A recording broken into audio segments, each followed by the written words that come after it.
Ya. Kemudian syarat ketiga juga sudah kita jelaskan, yaitu percaya dan yakin dikabulkan oleh Allah.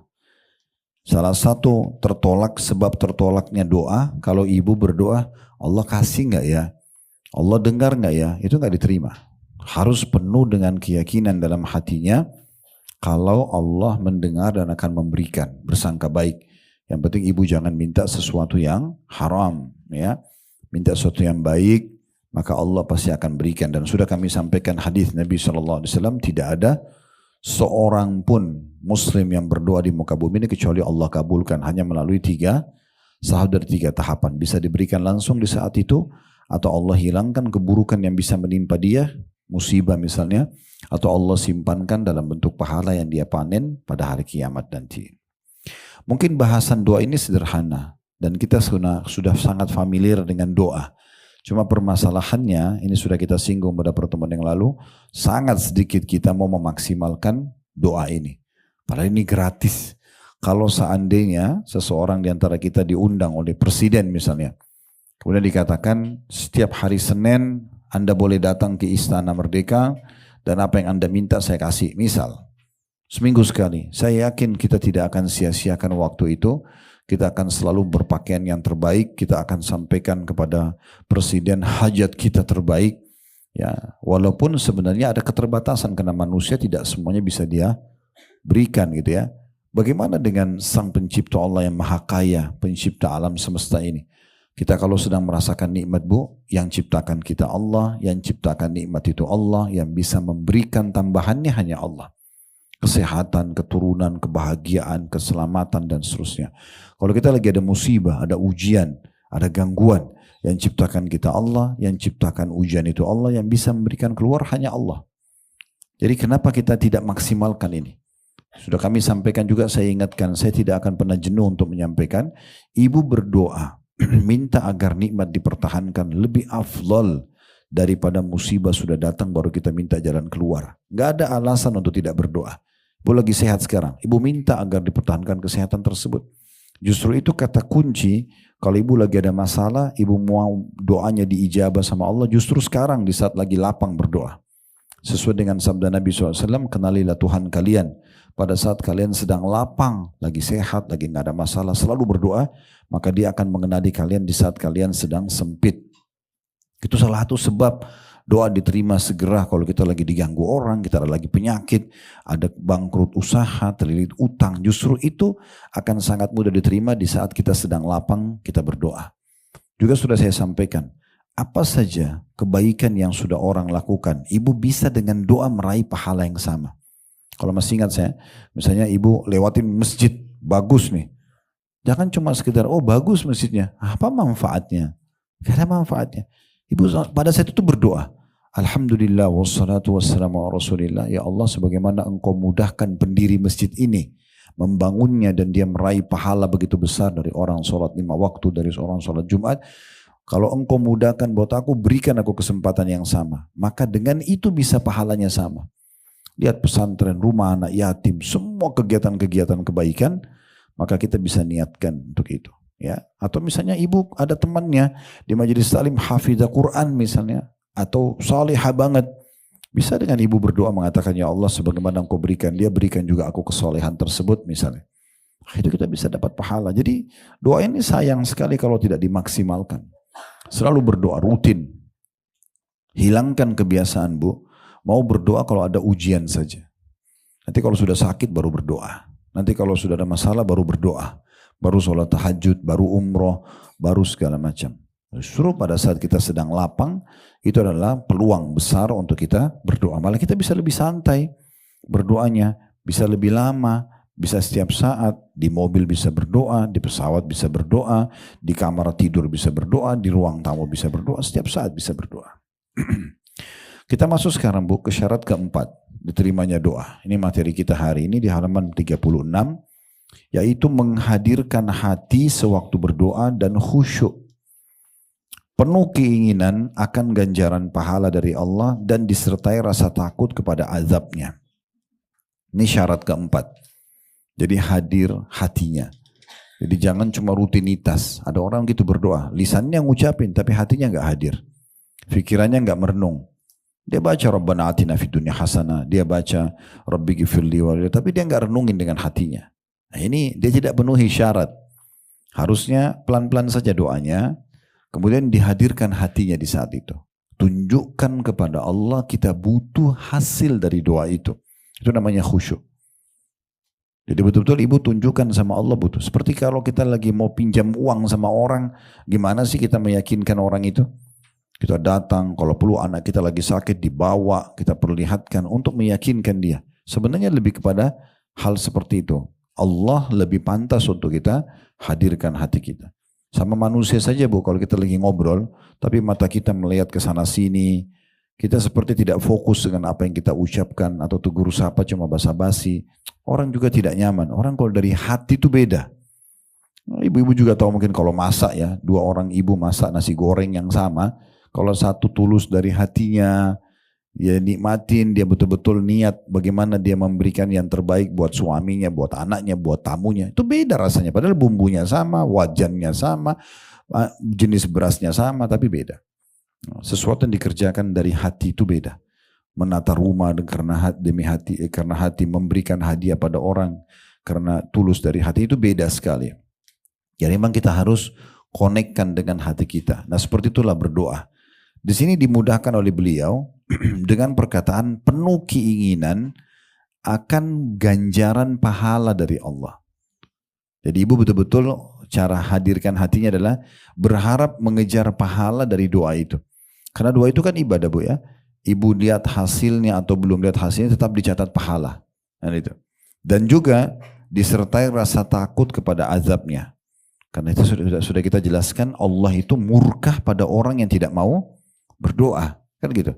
Kata Nabi SAW dalam hadis riwayat Tirmidzi, man lam yadu'ullah yaghdab alaih. Siapa yang tidak berdoa sama Allah justru Allah marah padanya. Jadi kita takut malah ya.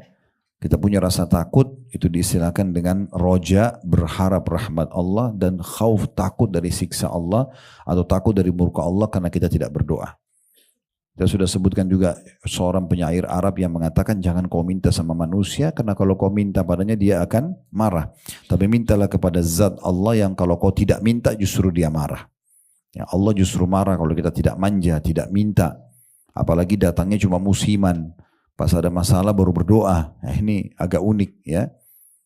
Nah di sini dikatakan atau diangkat dalil oleh penulis, Allah Subhanahu wa taala memuji Nabi Zakaria dan keluarganya.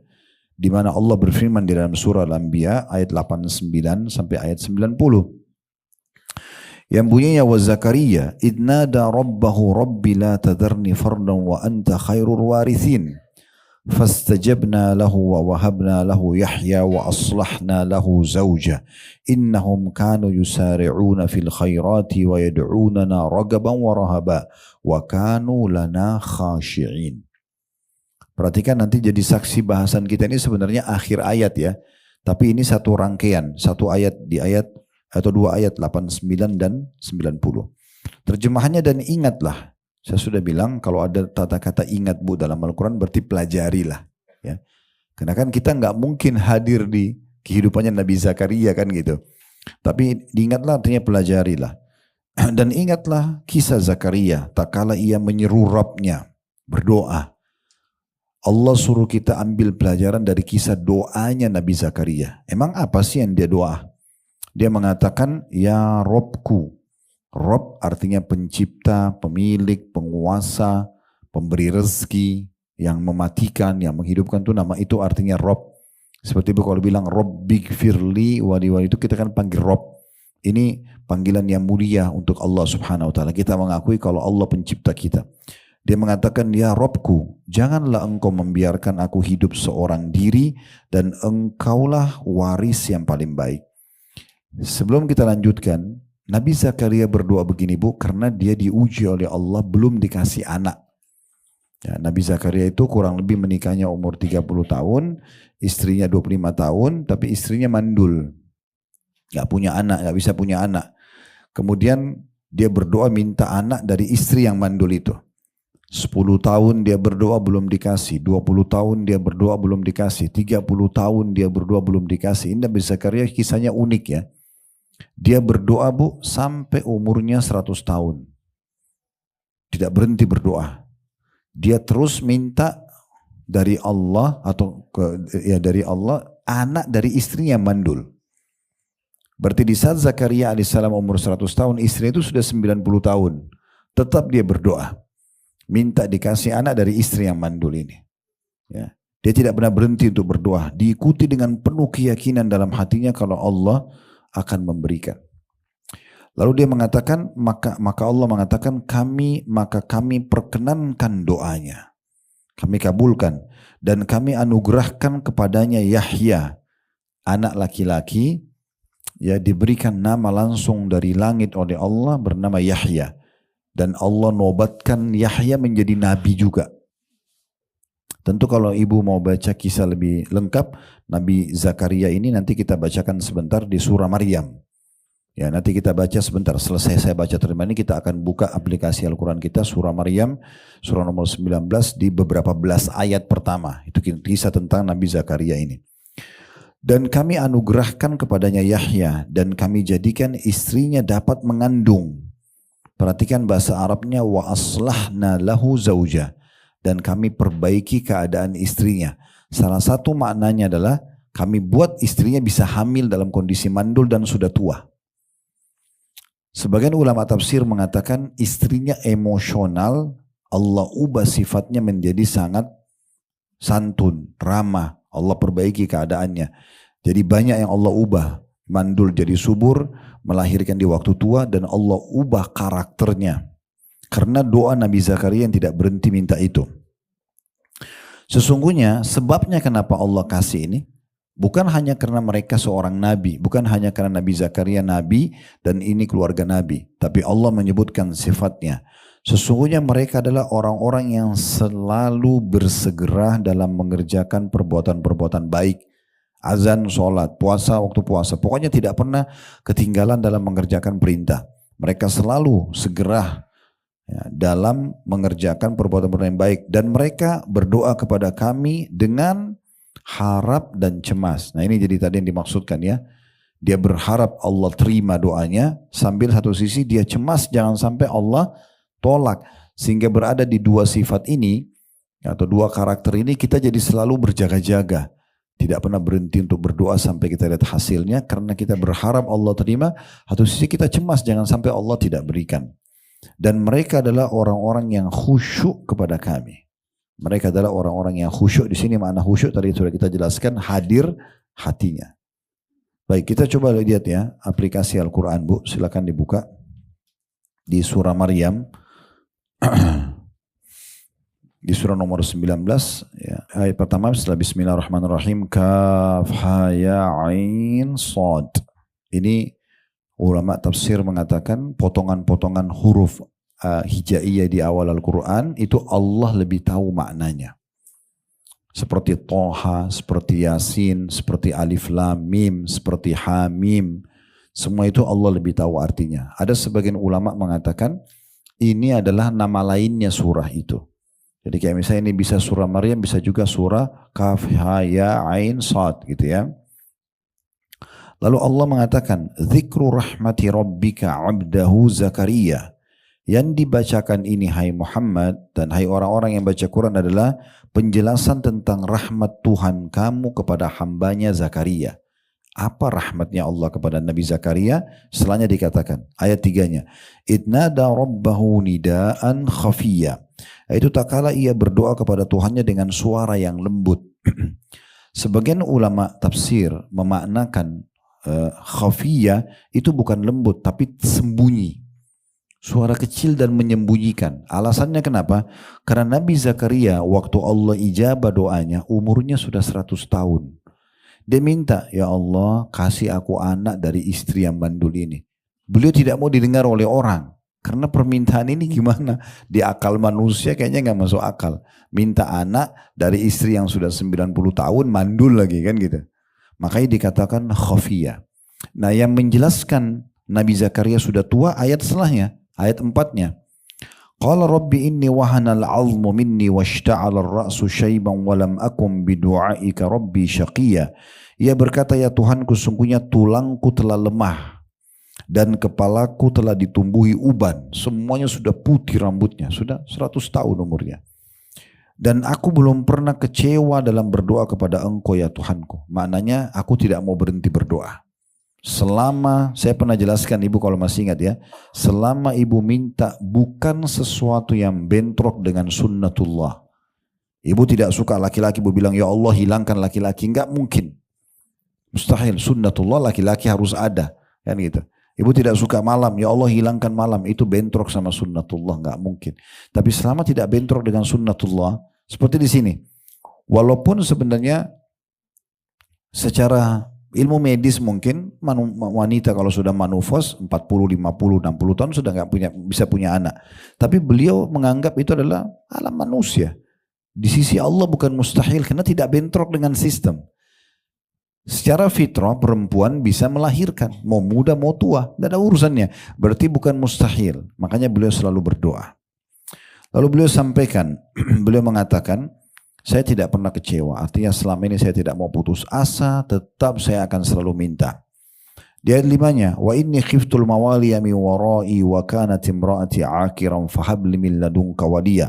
Ini alasan kedua.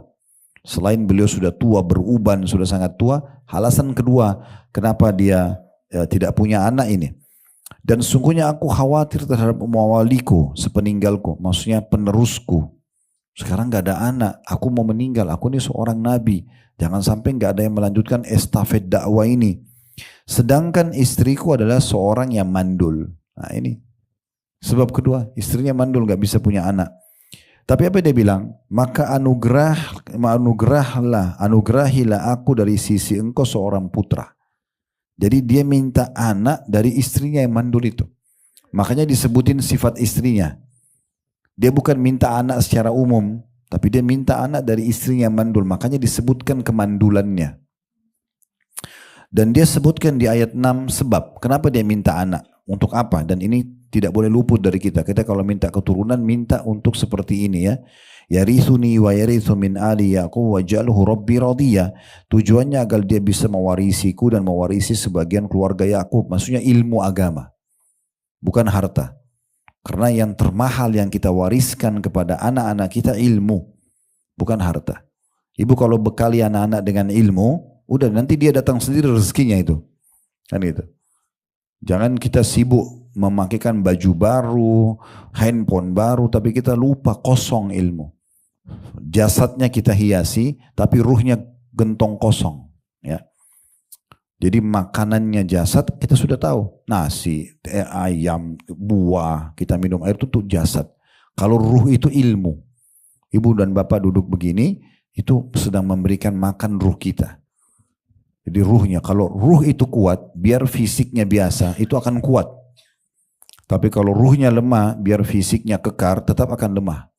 Mudah sedih, mudah putus asa, karena ruhnya lemah. Ya, Ibu kalau baca tentang, dan Bapak sekalian maaf, saya baru lihat bahwa Bapak bergabung ya.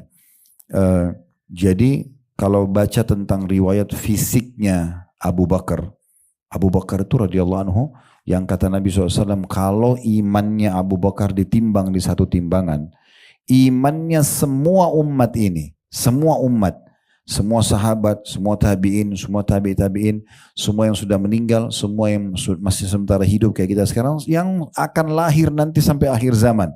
Semua umat ini, miliaran orang ditimbang imannya ditimbang sebelah, Abu Bakar tetap lebih berat. Ini bukan perbandingan 1 lawan 1, enggak, bukan 1 lawan 10. Satu Abu Bakar, semua umat ini, kita semua ditimbang imannya, Abu Bakar tetap lebih berat. Imannya luar biasa.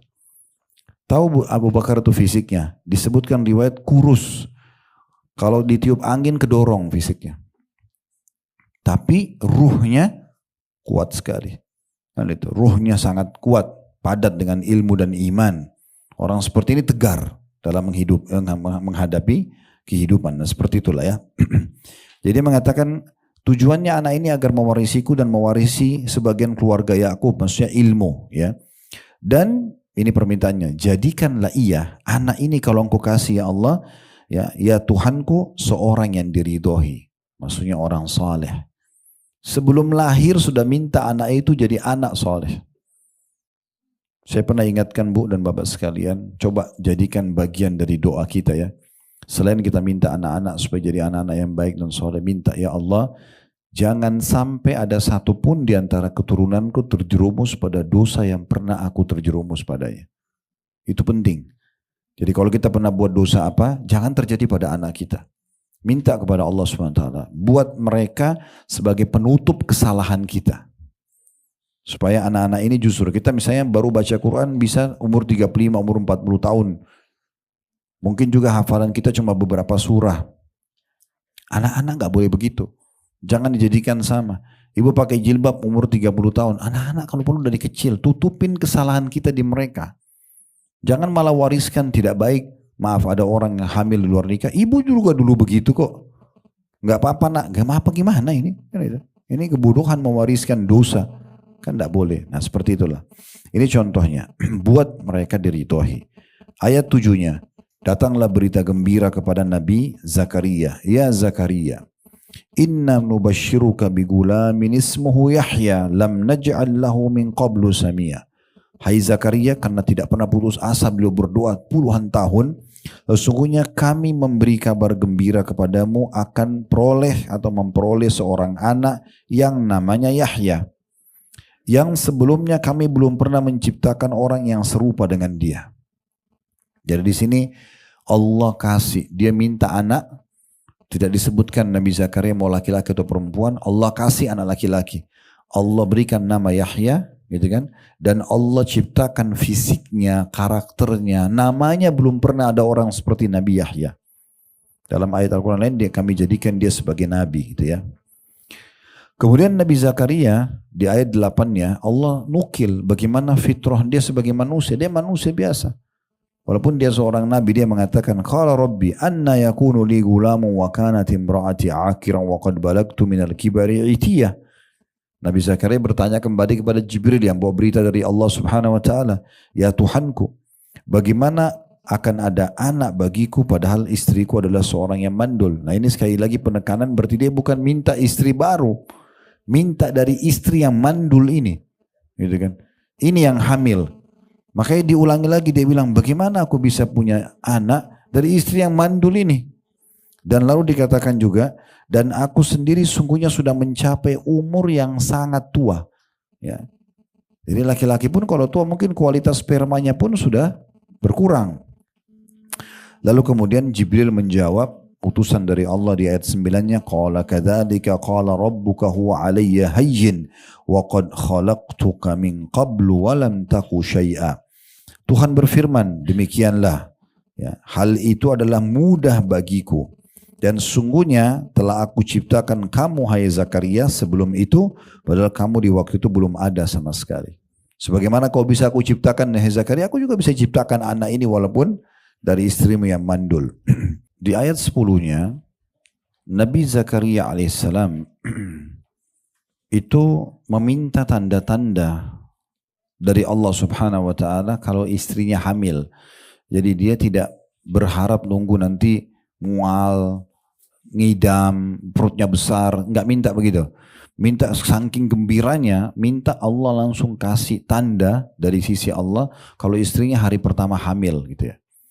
Di ayat 10-nya dikatakan, qala rabbi ja'alli ayah, qala ayatuka alla tukalliman nasa thalatha layalin sawiya. Zakaria berkata, ya Tuhanku, berilah aku suatu tanda. Artinya begitu istriku hamil nih, aku sudah tahu. Lalu kemudian Tuhan berfirman, tanda bagimu ialah bahwa kamu tidak dapat bercakap-cakap dengan manusia selama 3 malam padahal kamu sehat. Maksudnya Nabi Zakaria hilang suaranya tiba-tiba. Itu tanda istrinya hamil. Dalam sebuah atau dalam beberapa buku tafsir disebutkan, itu Nabi Zakaria cuman bisa bertasbih. Kalau bertasbih suaranya keluar. Kalau untuk ngomong yang lain tidak ada suaranya selama 3 hari. Berarti itu tanda-tanda istrinya sudah hamil gitu ya.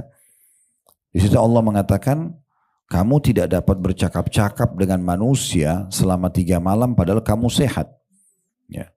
Lalu ayat 11-nya supaya dia bisa nanti tetap ya komunikasi dengan umatnya, masyarakatnya. Walaupun nanti suaranya hilang, dia udah langsung keluar di saat itu sebelum suaranya hilang agar umatnya tetap didakwahi. Dikatakan di ayat 11-nya, فَخَرَجَ عَلَى قَوْمِ مِنَ الْمِحْرَابِ فَأَوْحَى إِلَيْهِمْ أَنْ سَبِّهُ بُكْرَةً وَعَشِيًّا. Maka ia, maksudnya Zakaria, keluar dari mihrab menuju kaumnya. Lalu ia memberikan isyarat kepada mereka, hendaklah kamu bertasbih di waktu pagi dan petang. Jadi ini tetap dakwah yang disampaikan. Ya, selama 3 hari soalnya suaraku akan hilang, ya seakan-akan begitu. Maka jagalah zikir kepada Allah SWT. Ini dakwah beliau kepada umatnya. Kemudian ayat 12-nya, Ya Yahya, khudil kitaba biquwatin wa atainahu al-hukma sabiyya. Ini setelah Yahya lahir, Hai Yahya, Allah SWT berfirman kepada Yahya melalui Jibril AS, ambillah Alkitab atau kitab Taurat, itu dengan sungguh-sungguh. Hafal, amalkan isinya, ajarkan kepada Bani Israel, dan kami berikan kepadanya hikmah selama ia masih kanak-kanak. Hasil hikmah itu, dia nggak pernah nakal, selalu sifat kedewasaan dan bijaksana pada dirinya ada, masih kecil, dari masih kecil. Ayat 13-nya, وَحَنَانَ مِنْ لَدُنَّا وَزَكَاةً وَكَانَ تَقِيًّا. Dan rasa belas kasihan yang mendalam dari sisi kami, dan kesucian dari dosa, dan ia adalah seorang yang bertakwa.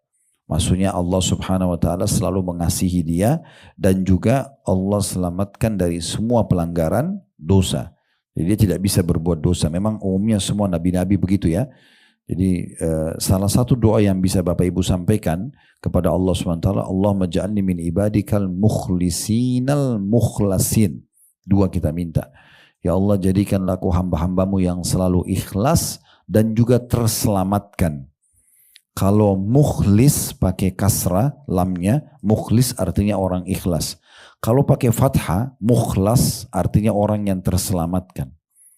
Jadi memang ada orang-orang yang Allah selamatkan. Seperti contoh Nabi Yusuf waktu tidak jadi berzina, digoda oleh Zulaiha, itu Allah mengatakan innahu kana min ibadinal mukhlasin. Dia termasuk hamba kami yang mukhlas, yang kami selamatkan. Jadi ada orang-orang yang begitu. Ada orang yang mau ngajak dia berbuat dosa, atau dia Allah selamatkan dia.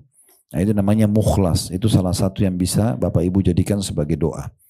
Di sini dikatakan Nabi Yahya, salah satu sifatnya adalah kami sucikan dari dosa, dan ia adalah seorang yang bertakwa, suka patuh. Ayat 14-nya, wa barram biwalidayhi wa lam yakun jabbaran asiyya, dan dia seorang yang berbakti kepada kedua orang tuanya, dan bukanlah ia orang yang sombong lagi durhaka. Nah, ini ciri-ciri anak soleh, mulai dari bakti dengan orang tuanya, ya. Nah, ini termasuk sifatnya. Lalu ayat terakhir, ayat 15 tentang Nabi Zakaria ini dan anaknya Yahya alaihi wassalam, wa salamun alaihi yawma ulida wa yawma yamutu wa yawma yub'atsu hayya.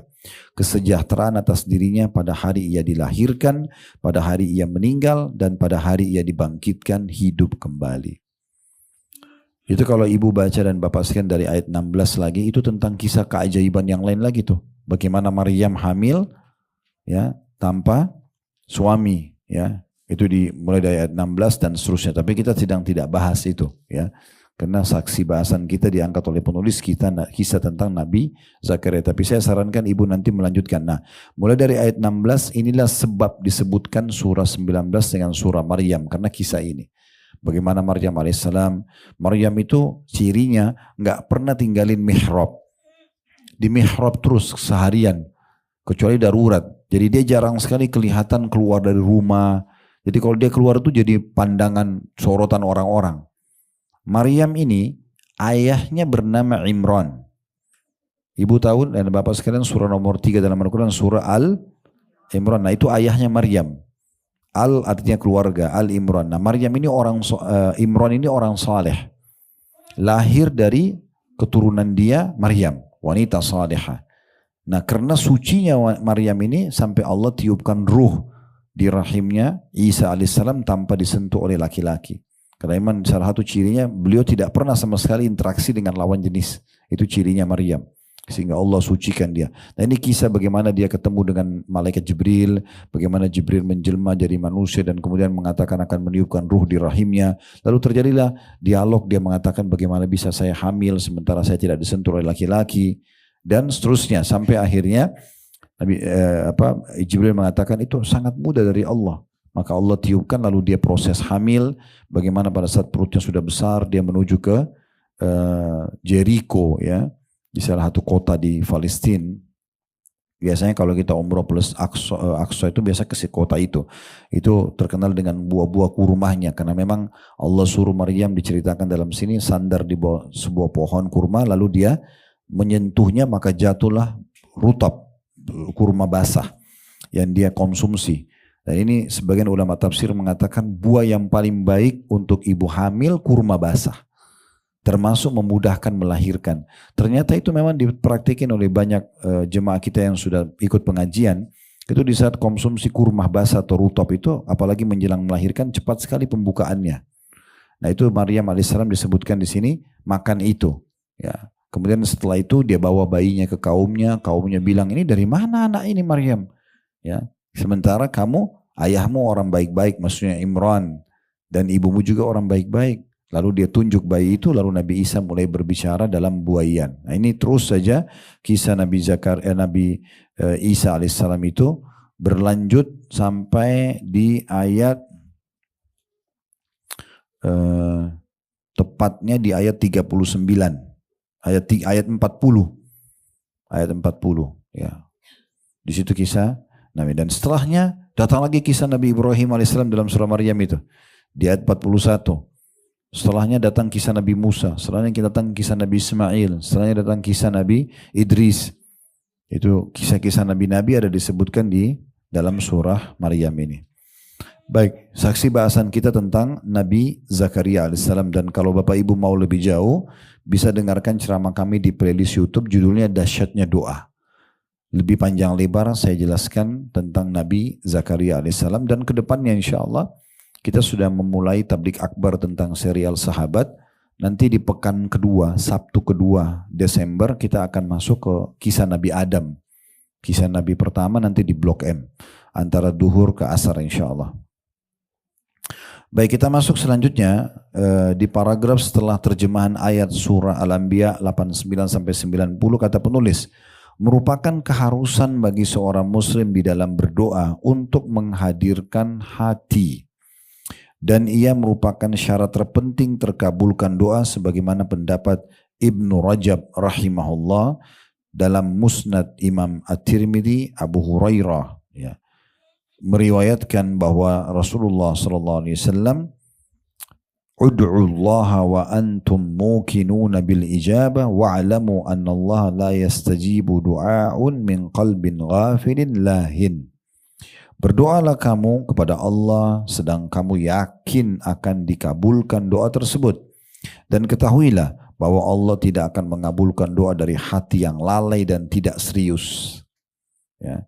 Jadi kalau ibu hanya asal-asalan, Bapak Ibu sekalian berdoa, tidak diterima sama Allah SWT. Ini syarat harus hadir.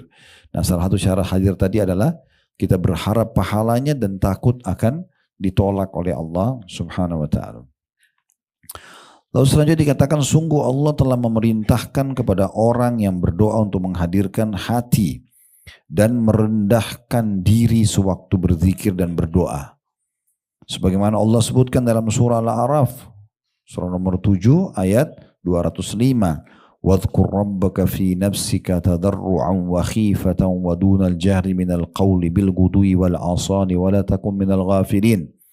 Dan sebutlah nama Rabbmu dalam hatimu dengan merendahkan diri dan rasa takut. Jadi tidak boleh kita bersombong, kita harus menyombongkan diri, kita harus merendah di hadapan Allah. Menunjukkan kalau kita butuh dengan doa itu. Dan juga rasa takut ditolak. Ya, rasa takut tidak diterima. Kita kalau sholat, kita kalau puasa, kita kalau haji, ada rasa takut ibu nggak diterima, itu akan kita jaga maksimal. Ya, seperti itulah. Dan juga ini poin penting dengan tidak mengeraskan suara di waktu pagi dan petang. Berdoa, berzikir, gak usah teriak-teriak ya. Mengganggu orang lain misalnya ya. Cukup kita berdoa sendiri ya. Boleh kita keluarin suara tapi sebatas ya kita dengar. Atau kebetulan memang kalau kita memandu orang berdoa ya mungkin kita harus kayak saya nanti misalnya ditutup penutupan materi biasanya kita berdoa misalnya. Nah itu kita kerahin suara karena orang mesti dengar gitu. Tapi kalau Kita berdoa sendiri sengaja pakai mikrofon, ganggu orang semuanya. Ini dilarang dalam ayat ini tuh. Dan tidak mengeraskan suara di waktu pagi dan petang. Dan janganlah kamu termasuk orang-orang yang lalai. Maksudnya meninggalkan zikir dan doa. Nah itu syarat yang keempat tentang masalah menghadirkan hati sewaktu berdoa. Kita masuk sekarang syarat kelima. Dan ini penutupan ya di syarat dikabulkannya doa. Karena ada 5 syarat ya. Menurut penulis itu yang kelima adalah adanya keinginan yang kuat, tekad dan kesungguhan dalam berdoa. Seorang muslim apabila memohon kepada Allah subhanahu wa ta'ala, hendaklah ia pastikan permohonan tersebut diiringi dengan keinginan yang kuat. Menunjukkan kepada Allah kalau saya butuh ya. Oleh karena itu Rasulullah SAW melarang istisna atau mengecualikan dengan mengatakan jika engkau menghendaki. Jadi nggak boleh ibu bilang ya Allah berikan saya rezeki jika engkau ingin ya Allah. Jadi jangan bilang begitu. Itu seperti orang yang ragu. Ya Allah karunia aku anak kalau engkau mau. Enggak, Nabi SAW melarang itu. Udah, ya Allah berikan saya keturunan. Ya udah. Dan juga kalau kita berdoa sama Allah, makin global makin bagus. Misalnya ibu bilang, ya Allah berikanlah aku rezeki. Berikanlah aku keturunan. Berikanlah aku pendapatan umum aja. Jangan detail. Karena kalau detail misalnya ibu bilang, ya Allah nikahkan aku sama si fulan. Misal. Ternyata memang untuk nikah sama dia ini, itu ada poin-poin yang harus kita jangkau. Kalau misalnya itu belum bisa, maka tidak akan bisa. Misalnya, atau orang itu dia akan meninggal 2 hari lagi. Misal, ajalnya datang. Allah tidak ingin terjadi hal tersebut misalnya. Maka itu bisa saja jadi pembatas-pembatas gitu ya. Saya juga pernah berbagi kisah tentang salah satu dosen di Universitas Yarmouk. Dan ini sahabat dekat kami, Profesor Dr. Ziyad Abadi Hafidahullah. Beliau bilang, saya pernah waktu sebelum nikah semangat sekali ingin punya anak laki-laki.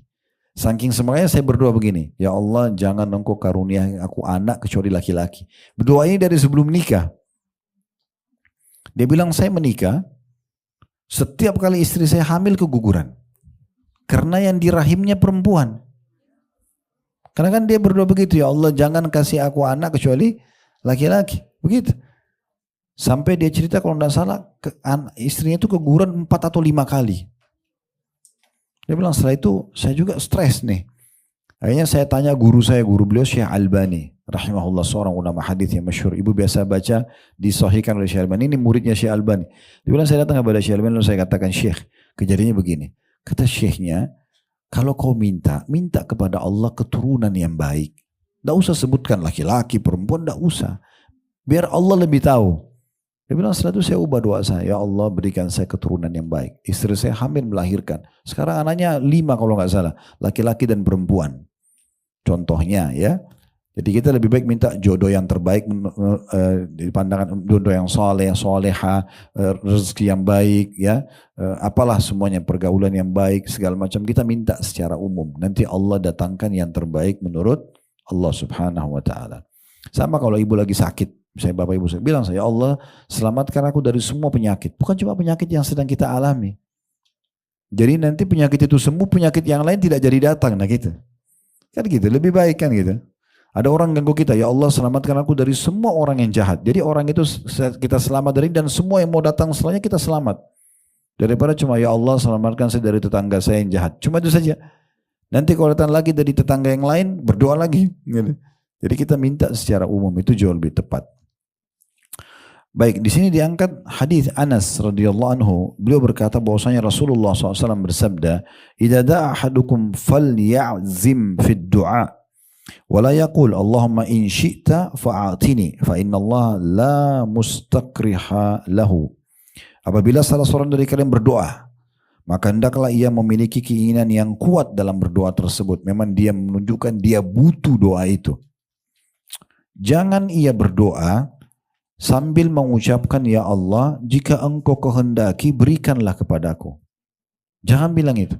Minta dengan betul-betul tunjukkan saya mau ya Allah. Saya butuh ini. Gitu. Jangan bilang jika engkau, ini Nabi yang bilang. Jika engkau berkehendak berikanlah kepadaku. Sesungguhnya Allah tidak ada yang dapat menuntut paksa terhadapnya. Maksudnya itu seakan-akan kita tidak pasrah sepenuhnya pada Allah. Padahal sebenarnya Allah itu memberikan yang terbaik untuk hamba-hambanya. Dan dalam riwayat lain, fa innallaha la mukriha lahu. Sesungguhnya Allah tidak ada yang dapat memaksanya. Kemudian dalam riwayat yang penutup ya, yang terakhir di sini dari Abu Hurairah radhiyallahu anhu, ya. Beliau berkata bahwasanya Rasulullah SAW bersabda, la yaqulanna ahadukum Allahumma gfirli in syi'ta, Allahumma arhamni in syi'ta, walakin liya'zimil mas'alata wa liyu'azzimil rakbah, fa inna Allah la yata'adhamuhu syai'un a'tahu. Hendaklah jangan ada di antara kamu yang berkata atau berdoa, ya Allah ampuni aku bila engkau kehendaki.